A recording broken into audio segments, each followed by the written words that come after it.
Salam hörmətli şagirdlər. Bugün sizə OTK sınavı noyabrın 16-sında düşəcək. Onun sizlər üçün imtahan mövzularını qeyd eləmişəm.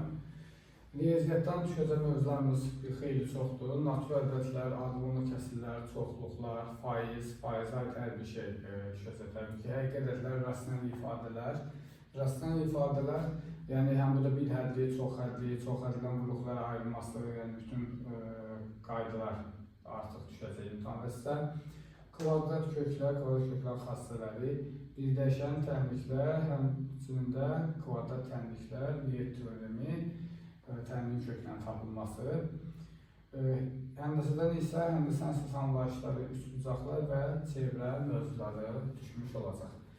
Sizin üçün burada həm Azərbaycan dilindən qeyd etmişəm mövzular, hansı mövzular olacaq. Eyni zamanda ingilis dilində də düşəcək mövzuları qeyd etmişəm.